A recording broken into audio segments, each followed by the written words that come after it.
Okay, here's a further demo of some of the blue boxes I've made, and this is probably the one I like the best. I've sort of perfected the look of the blue box that was featured in the the Esquire article from October 1971, "Secrets of the Little Blue Box" by Ron Rosenbaum.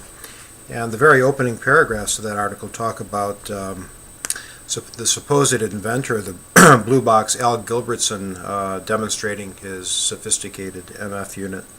And what I've done is tried to duplicate that as much as I could from the photograph. So if you haven't read the article, you might take a look on the web and do a search, or go to projectmf.org, my website that has a link to that article.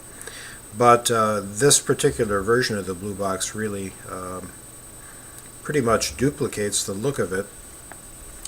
And what I've done is replace the larger buttons from my other demo and the prototype with some very high quality aerospace mil-spec version buttons that I found that really pretty much duplicate the look. It also has a built-in speaker on the bottom, which some of my other blue boxes haven't. And again, this is based on my 12F683 PIC microcontroller blue box design. It has the button on the top for 2600, and then the buttons here for the various tones. It does have a switch on the side for turning the power on and off, and it's got a jack on the back, so an external telephone earpiece can be plugged in for coupling to the mouthpiece. But it works pretty well with the little built-in speaker. Although it does produce a little more distortion than the external speaker, it still seems to work quite well.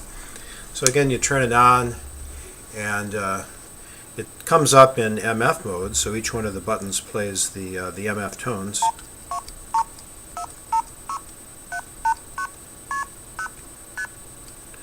And top button is 2600, of course.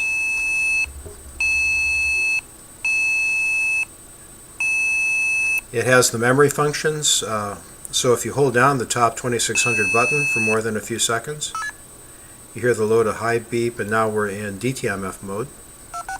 I'm sorry, memory mode, so sequences that you stored can be played back at this point.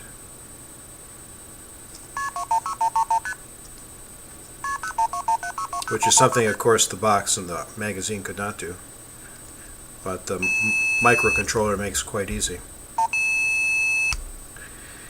If you turn off the power and hold down the 2600 button, turn on the power, you get a long beep, and now it's in DTMF mode temporarily until a power cycle. So the tones are a bit different.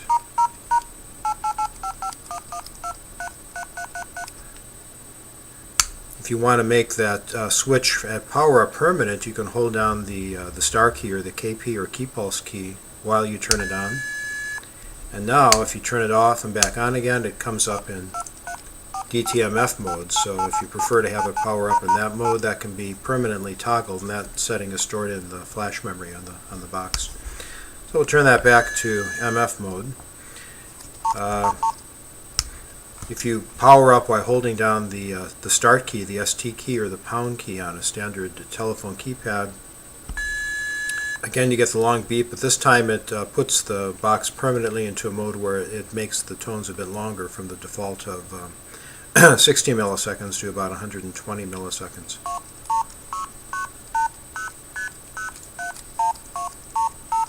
And that also carries over into the memory playback mode, so those will play back at the slower rate as well.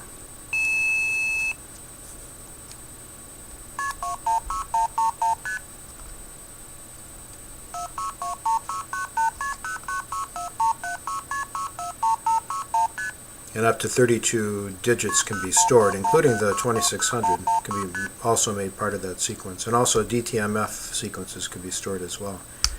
So we'll switch back to the short mode again.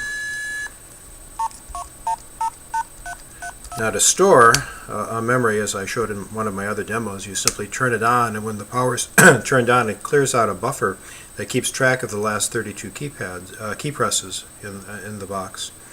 So now all that's necessary to do is to start typing in the sequence that you want to store into memory. So we'll say key pulse, area code 216, and then we'll dial the directory assistance code 131, and then start. And then if we want to store that to one of the 12 memories available, one for each button, we'll just pick one. We'll store it to this memory. We'll press and hold. Now that last beep that played when I pressed it to store it is not stored, actually, it's removed. So now we'll go back into playback mode. And now when I press it, that's our stored sequence. So again, just another variation on the previous design. This particular one runs off two CR2032 button cells on the inside, and the battery life is really quite good. It draws very little power as long as you remember to turn it off. It doesn't have an auto power down function. So just showing off the again the Esquire duplicate blue box here. I've made two of these. These are custom made,